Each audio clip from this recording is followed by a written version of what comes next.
ये सारा अस्सलाम वालेकुम। शुक्रिया आप लोग तशरीफ लाए। आज हम लोग दोनों कैंडिडेट्स का अनाउंसमेंट कर देते हैं। नॉर्थ कश्मीर से उमर अब्दुल्ला साहब लड़ेंगे और सेंट्रल कश्मीर से आगा रूहुल्ला साहब लड़ेंगे। ये कैंडिडेट्स हमने अनाउंस कर दिए। अब जो आपने वो रिलीज करना है तो अभी आ रहा है। आप तब तक अगर कोई सवाल ववाल हो चलिए अब्दुल्ला यहाँ से आप ये 3 MP रह चुके हैं 2019 के बाद। What the NC achieve after that, और आप लोगों से क्या पॉलिटिकल स्ट्रेटजी रहेगी NC के कैसे जहाँ तक स्ट्रेटजी की बात है वो स्ट्रेटजी आप हम पे छोड़ दीजिए ना। स्ट्रेटजी इस तरह मीडिया में उसका ऐलान नहीं किया जाता। जहाँ तक पार्लियामेंट में क्या हुआ क्या नहीं हुआ, पार्लियामेंट का रिकॉर्ड गवाह है। आप देखिए डिबेट्स में हमारे जो MPs रहे हैं उन्होंने कितना हिस्सा लिया, कितने सवाल उठाए, कितना उनकी परफॉर्मेंस रही, वो सब आपके सामने है। डेवलपमेंट के लिहाज से जहाँ जहाँ उनको पार्लियामेंट के फंड मिले उनका सही इस्तेमाल हुआ, जहाँ पे उनको लोकल गवर्नमेंट को अकाउंटेबल रखना था कमेटियों के जरिए, बाकी चीज़ों के जरिए, जहाँ तक हो सके उन्होंने किया। हकीकत ये भी है कि अगर आप देखें तो सबसे मुश्किल 5 साल के पार्लियामेंट के इन MPs के दौर में रहा। इलेक्शन के फौरन बाद 5 अगस्त 2019 का हुआ, हम उसमें से निकलना शुरू कर गए तो कोविड की बीमारी आई। तो ये एक ऑर्डिनरी 5 साल का सेशन नहीं रहा।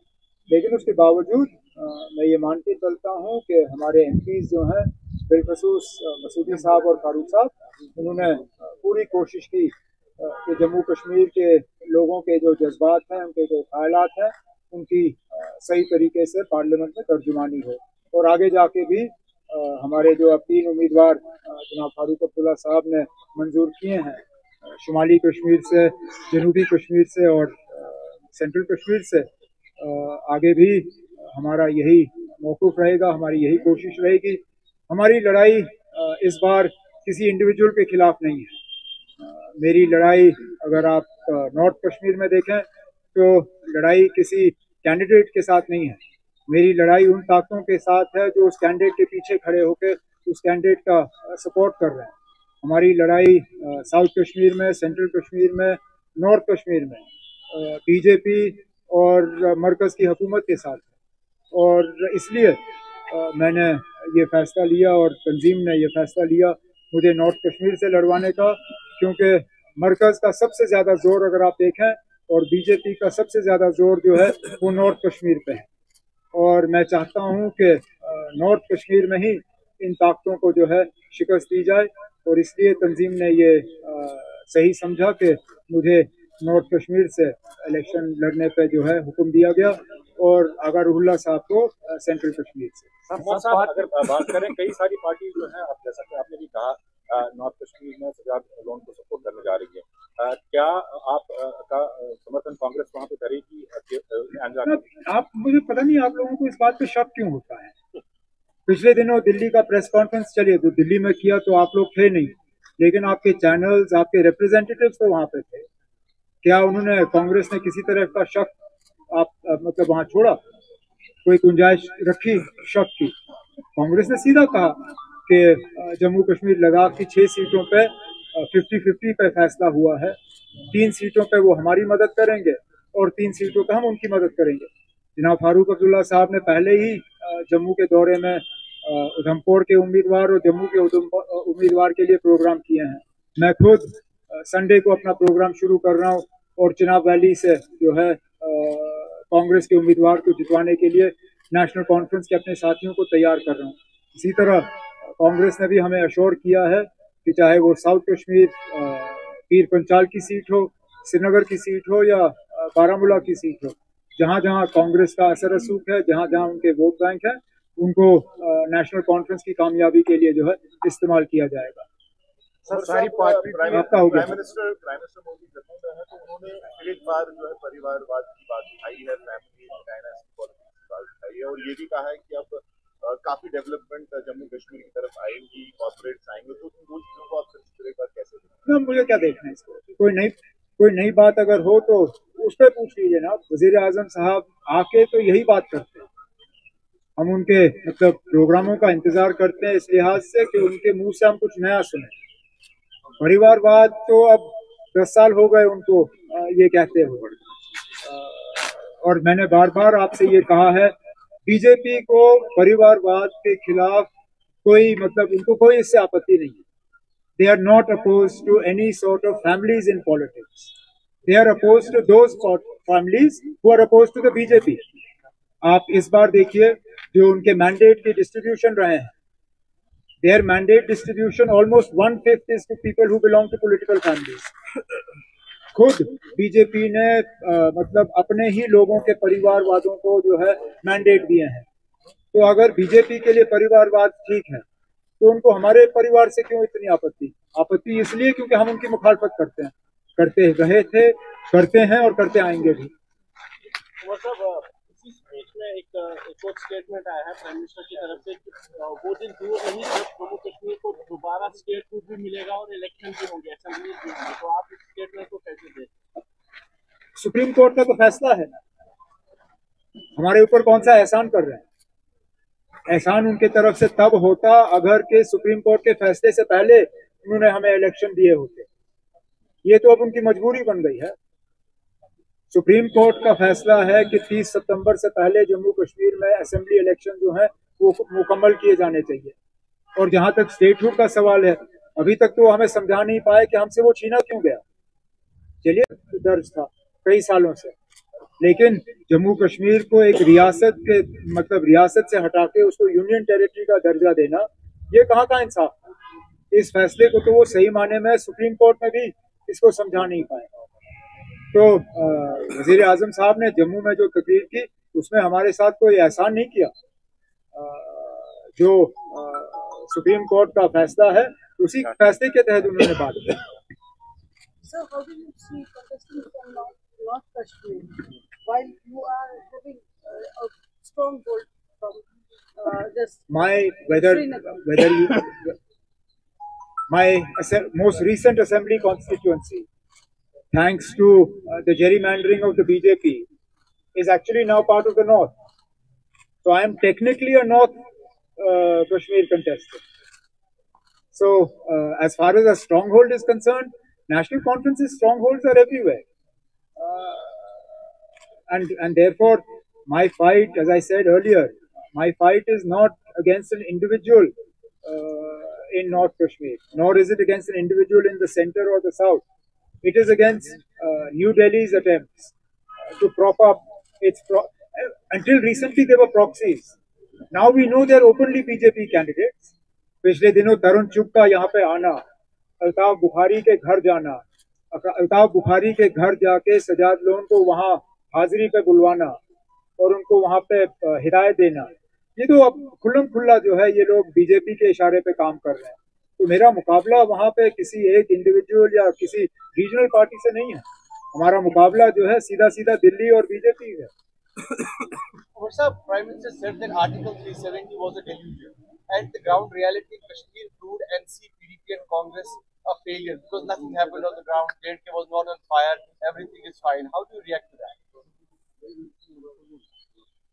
I don't think I need to react. We'll let the people react. मैं अब अगर वाकई प्राइम मिनिस्टर के कहने में इतना दम है तो बीजेपी के कैंडिडेट मैदान में उतारिए, बीजेपी के नाम पे वोट मांगिए। आप जो आपने 370 पे किया, जो आप डेवलपमेंट के क्लेम्स करते हो, जो आप नॉर्मलसी के क्लेम्स करते हो, बीजेपी के कैंडिडेट को मैदान में उतारिए और देखिए कि बीजेपी के उम्मीदवार को कितने वोट मिलते हैं। ये जो ए टीम, बी टीम, सी टीम को आप यहाँ प्रॉप अप इस्तेमाल करने की कोशिश कर रहे हैं, ये छोड़िए। जब आप कहते हो कि आपने इतना सारा कुछ किया है, जब आप कहते हो कि जम्मू कश्मीर में जो है हम लोगों ने कुछ नहीं किया, तो ठीक है, फिर हमारी जमानत जब्त हो जानी चाहिए। हमें हराने के लिए इतनी कोशिशें क्यों? हमें हराने के लिए तरुण चुग साहब को, इन लोगों को एक स्टेज पे लाने की क्या जरूरत? हम तो गए गुजरे हैं, हमने कुछ किया ही नहीं। लोग हमें कबूल नहीं करेंगे। अगर लोग हमें कबूल नहीं करेंगे तो बार बार तकरीरों में हमारा जिक्र क्यों? बार बार अपनी आपकी एजेंसियों का हमारे खिलाफ इस्तेमाल क्यों? बार बार अपनी तकरीरों में हमें क्यों निशाना बनाया जाता है? ठीक है ना, हमने कुछ नहीं किया। अगर आपने इतना सारा किया तो मेहरबानी करके इन 3 सीटों पे बीजेपी के उम्मीदवार उतारिए, और हम देखते हैं ना, अगर उनकी जमानत जब्त नहीं हुई मैं सियासत छोड़ दूंगा। उमर साहब, महबूबा मैडम ने अभी कुछ दिन पहले प्रेस कॉन्फ्रेंस में उन्होंने कहा कि हम जम्मू में कांग्रेस का सपोर्ट करेंगे। जो अब कांग्रेस का वोटर कश्मीर में है, वो अब किसको सपोर्ट, वो एनसी को सपोर्ट करेगी, पीडीपी को सपोर्ट करेगी? मैंने पहले भी इस सवाल का जवाब दिया। क्या कांग्रेस की तरफ से इसमें कोई शक की गुंजाइश रह गई? कांग्रेस ने सीधा ना, दिल्ली के जिस प्रेस कॉन्फ्रेंस में मैं खुद बैठा था, कांग्रेस ने खुद उसमें ऐलान किया है कि हमने 3 सीटों पे जो है फैसला किया है और हम एक दूसरे की मदद करेंगे। अब इसके बाद शक की कहाँ गुंजाइश है? तो आपके कहने का मतलब है पीडीपी को वो सपोर्ट नहीं करेंगे? उन्होंने खुद कहा, मुझे कहने की क्या जरूरत है। कांग्रेस ने खुद कहा कि 3 सीटों पे वो नेशनल कॉन्फ्रेंस की मदद करेंगे और 3 सीटों पे नेशनल कॉन्फ्रेंस कांग्रेस की मदद करेगी, और हम मिलके जो है इन 6 सीटों पे, लद्दाख, कश्मीर की 3, जम्मू के 2, इंशाल्लाह इन 6 के 6 सीटों पे हम बीजेपी और उनके जो यहाँ पे मुखौटे हैं उनको हम हराते रहेंगे। कल राजनाथ सिंह का एक स्टेटमेंट आया कि अपोजिशन जो है इस वक्त डेमोक्रेसी खतरे में बोल रही है, लेकिन जब इमरजेंसी लगी थी तो वो अपनी मां के अंतिम संस्कार में जाने के लिए जावा तो इस इमोशनल कार्ड को आप लोकसभा इलेक्शन में इस वक्त कैसे देखते?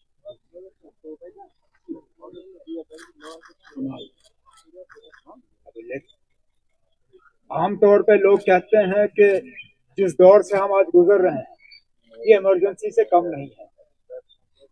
फर्क सिर्फ इतना है कि उस वक्त इंदिरा गांधी ने थोड़ी सी हिम्मत की और उसको इमरजेंसी का नाम दिया।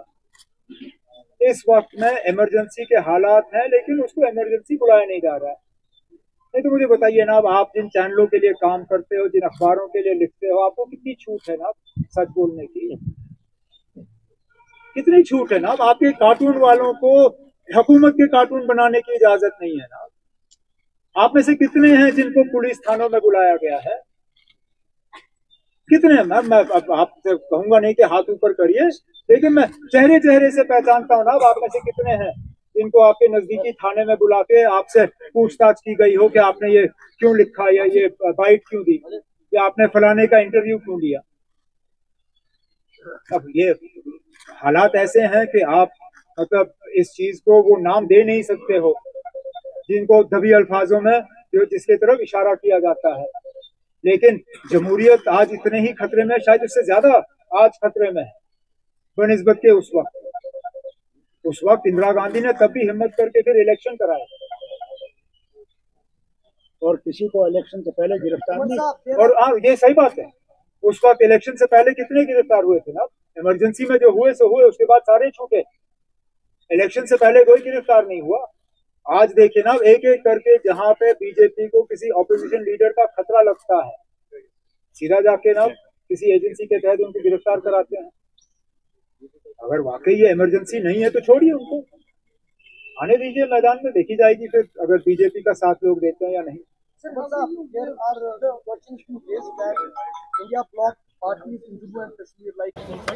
Jammu and Kashmir's turmoil.